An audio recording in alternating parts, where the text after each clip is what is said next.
अस्सलाम वालेकुम viewers, welcome to my channel math solutions. तो व्यूअर्स, आज हम स्टार्ट कर रहे हैं यूनिट नंबर 1 9th क्लास का साइंस ग्रुप मैथ्स। ठीक है, तो सबसे पहले ये मैट्रिक्स से रिलेटेड है। तो सबसे पहले हम देखेंगे कि मैट्रिक्स की डेफिनेशन होती क्या है, मैट्रिक्स हम किसको बोलते हैं। तो मैट्रिक्स क्या होता है? अ रेक्टेंगुलर अरे, अरे कहते हैं हम सबको। अ रेक्टेंगुलर अरे और फॉर्मेशन यानी बनावट of a collection of real numbers से 0 1 2 3 up 4 7 such that 1 3 4 इसको हम इस तरह लिखेंगे and then enclosed by bracket is said to form a matrix. तो इस बात को समझने के लिए मैं आपको लिख के दिखाती हूँ। उसने कहा है कि कोई हम रियल नंबर्स ले लें तो उनको हम एक सफ़ में बिछा दें इस तरह, जिस तरह हमने ले लिए 6 7 8, इनको हमने एक सफ़ में बिछा दिया। फिर हमने ले लिए 4 5 6 और इनको हमने ब्रैकेट से बंद कर दिया। तो ये क्या बन गया? रेक्टेंगुलर।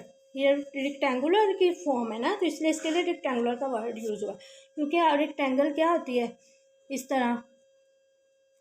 ये रेक्टेंगल का आपको पता होगा ना, रेक्टेंगल की ये दो साइड्स आपस में इक्वल होती है। तो ये रेक्टेंगुलर फॉर्मेशन इसकी बन रही होती है, शेप वो वाली। तो इसलिए रेक्टेंगुलर अरे यानी सफ़े हमने बिछा दी इस तरह रियल नंबर्स की। कौन से numbers? Real numbers, counting numbers वगैरह की। तो इसको हम बोलते हैं जी मैट्रिक्स। तो ये हमारे पास आ गया मैट्रिक्स। और अगर ज़्यादा मैट्रिक्स होंगे तो इसको हम मैट्रिसेस बोलेंगे। क्या बोलेंगे? इसके लिए हम वर्ड यूज़ करते हैं मैट्रिसेस। ठीक है, तो ये बात उसने यहाँ पे बोली थी, अ रेक्टेंगुलर अरे और formation of a collection of real numbers. कि फॉर्मेशन और कलेक्शन रियल नंबर्स के हम करें इस तरह के, इनको इस तरह लिख के तो ब्रैकेट से क्लोज कर दिया जाए तो ये वो क्या बनाते हैं? मैट्रिक्स बनाते हैं। उसके बाद है जी, ये बात उसने यहाँ पे कही है कि अगर इसका जमा होगा मैट्रिक्स का, ज़्यादा मैट्रिक्स होंगे तो उसको मैट्रिसेस बोलेंगे। आगे है रोज और columns of a matrix. It is important to understand an entry of a matrix with the following formation. ये जो इसके मेंबर्स होते हैं ना, ये जो इसके अंदर हमने 6 7 8 4 5 6 नंबर्स यूज़ किए हैं, ये इसकी एंट्रीज होती हैं। ये इसकी एंट्रीज होती हैं। अब हम देखते हैं रोज और कॉलम्स क्या होते हैं मैट्रिक्स के। अब हमने अगर एक मैट्रिक्स ले लिया है, ए इज इक्वल टू 1 2 3 4 5 6, ये हमने मैट्रिक्स ले लिया। तो ये जो है ना इसकी रो 1 है, इसको हम R1 से शो करेंगे। ये क्या है? रो 2।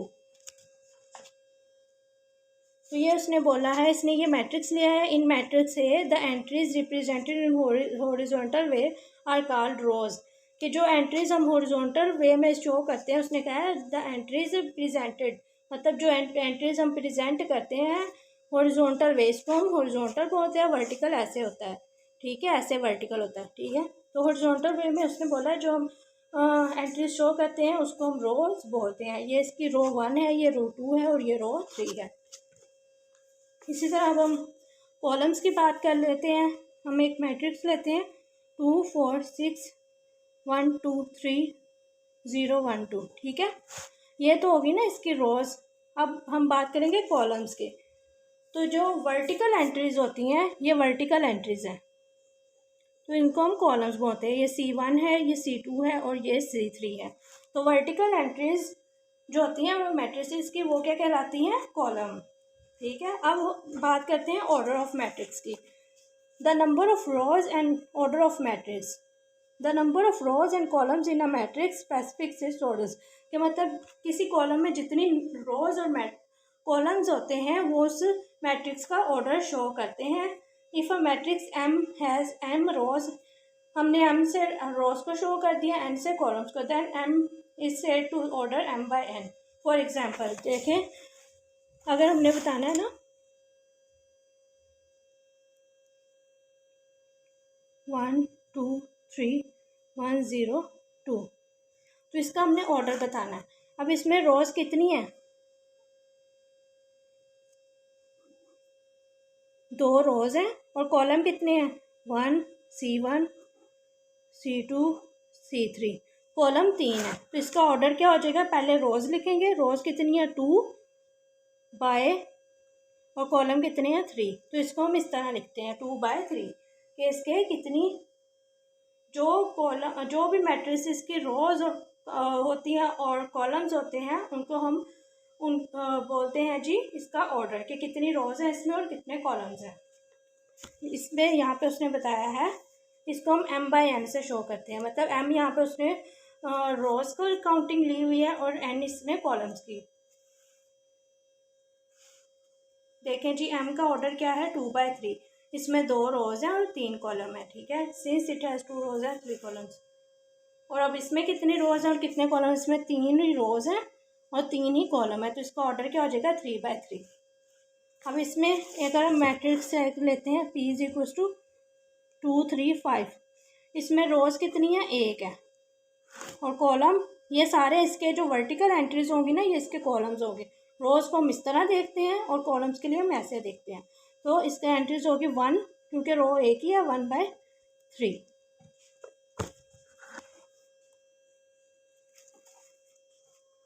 आगे हम बात करते हैं इक्वल मैट्रिसेस की, कि 2 मैट्रिक्स अगर हम लेते हैं ए बी तो वो इक्वल कब होते हैं। अगर हमने 2 मैट्रिक्स ले लिए, let A and B B 2 matrices, then A is said to be equal to B, A equal तो होगा बी के if A is equal to B. It is denoted by A is equals to B if and only if the order of A is equals to order of B, दोनों का order same हो, their corresponding entries are equal, उनकी corresponding entries भी same होनी चाहिए, ठीक है। उसके लिए हम देख लेते हैं, उसने एग्जाम्पल दी है। वी सी डैट ये ए बी हमने ले लिए, उसने एग्जाम्पल से समझाया, ए बी हमने ले लिए, ए ये है बी ये है। अब ये देखें 2 + 1 ये भी 3 है, 4 में से 2 गए तो ये आपने कंफ्यूज नहीं होना, उसने उसको ना इस तरह लिख दिया हुआ है, 4 में से 2 गए तो 2, ठीक है। अब ए क्या है, ए के कितनी रोज़ हैं, ए की रोज़ कितनी है 2, कॉलम्स कितने हैं 2, तो 2/2 इसका ऑर्डर, और इसका भी ऑर्डर, इसको एक स्टेप आप सिंप्लीफाई करके लिख लें 1 - 4 तो बनता तो ये भी वही है, तो इसका ऑर्डर भी 2/2 बनता है। उसने कहा दोनों का ऑर्डर भी सेम हो और कॉरस्पॉन्डिंग एंट्रीज, मतलब एंट्रीज भी बिल्कुल सेम होनी चाहिए, जो इसकी एंट्रीज है वही इसकी होनी चाहिए, तो तब हम इसको बोलेंगे कि ये दोनों सेट इक्वल हैं, कॉरस्पॉन्डिंग एंट्रीज इनकी इक्वल है।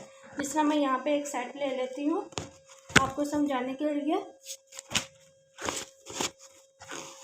एक सेट मैंने ले लिया, ए मैंने ले लिया 0 4 3 5, बी सेट मैंने ले लिया 1 - 1 4 2 + 1 और 5। अब आप कंफ्यूज हो जाएंगे ये दोनों सेम है कि नहीं, तो हम पहले इसको सोल्व कर लेंगे, ठीक है। 0 3 इसको तो एज इट इज़ लिख लेते हैं। अब बी में उसने क्या दिया 1 - 1, एक प्लस का 1 एक माइनस का, ये कैंसिल तो ये 0 ही बनेगा, और 2 + 1 कितने होते हैं, वो भी 3 होते हैं, 4 और 5। तो अब देखें इसका ऑर्डर क्या है, इसमें 2 रोज़ हैं R1 R2 और 2 ही कॉलम है C1 C2, तो इसका ऑर्डर क्या है 2/2। इसके भी 2 रोज़ हैं और 2 ही कॉलम है, तो इसका ऑर्डर भी हो गया 2/2। अब आप देखें इनकी एंट्रीज भी सेम है, कॉरस्पॉन्डिंग एंट्रीज, मतलब इधर 0 है तो यहाँ पे भी 0 है, इधर 4 था तो इधर भी 4 है, यहाँ पे 3 है तो इधर भी 3 है, तो ये यहाँ पे 5 है तो इधर भी 5 है, तो इनकी कॉरस्पॉन्डिंग एंट्रीज भी क्या है सेम है। तो आज के लिए इतना ही काफ़ी है। तो आज हमने कुछ डेफिनेशंस की, इंपॉर्टेंट डेफिनेशन, बहुत इंपॉर्टेंट डेफिनेशन इस स्टेप यूनिट की, तो आपने इनको लर्न कीजिए। होप सो आपको वीडियो अच्छी लगी होगी, तो चैनल को सब्सक्राइब और बेल के बटन को ज़रूर प्रेस कीजिएगा। नेक्स्ट वीडियो में इंशाल्लाह हम जो है ना वो नेक्स्ट क्वेश्चन करेंगे, इससे रिलेटेड एक्सरसाइज 1.1 हम स्टार्ट करेंगे। तो अल्लाह हाफ़िज़, टेक केयर।